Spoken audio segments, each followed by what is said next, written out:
maxaa laygu xidhayaa xag jire layga dhigayaa ee lay xanibayaa oo lay xaganayaa. badiba warbaahinta ka howlgasho gobolka Sool ayaa waxay si adag uga hadleen xadhiga samafale Cabdimaalig Muuse Coldoon oo maalmihii ugu dambeysay ku xidhnaa xabsiyada Mandheera iyo Hargeysa oo ay xukuumadda Soomaaliland ku xukuntay xadhig dhan 3 sano iyo badh. balse suxufiyiintani ay si weyn uga hadleen xadhiga Cabdimaalig Muuse Coldoon ayna xukuumadda Soomaaliland iyo madaxweynaha qaranka Jamhuuriyadda Soomaaliland Mudane Muuse Biixi Cabdi ugu baaqeen in xorriyadiisa si degdeg ah loogu soo celiyo. waxaan la ka cambareynayaa xadhiga wariye samafale Cabdimaalig Muuse Coldoon oo muddo ku xidhnaa magaalada Hargeysa isla markaana maxkamaddu ay hore ugu xukuntay 3 sano hayeeshee rafcaan ka qaatay.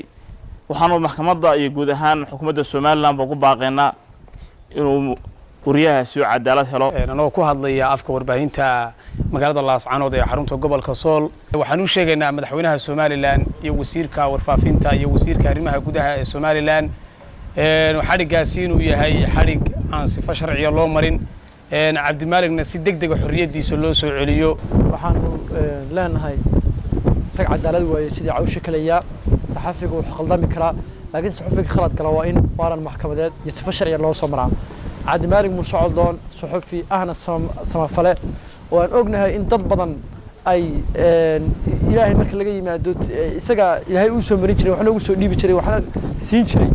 waxaan ugu baaqaynaa marka koowaad maxkamadda racfaanka Soomaaliland oo la rajeynayo inay qaado dacwadiisa in uu helo cadaalad. Cabdimaalig Muuse Coldoon ma ahayn wariye waxa uu ahaa miskiin caawiye xadhigiisana waxaan u aragnaa haddaan nahay warbaahinta gobolka Sool oo isku xadhiga loo geystay wariye samafale Cabdimaalig Sheekh Muuse Coldoon oo hore loogu xukumay muddo 3 sano iyo badh.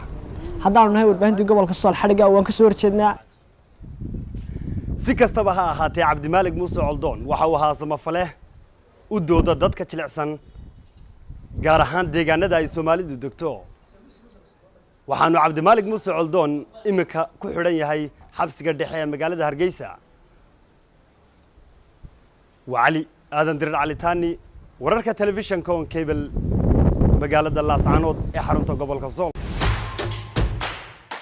adeega cusub ee shirkadda Dahabshiil iyo Dahab haddaba macmil adeegan cusub ee casriga ah waxa uu ku sahlayaa in adigoo jooga gurigaaga ama goobtaada shaqo aad lacag ugu xawishid asxaabtaada iyo ehelkaaga jooga daafaha dunida.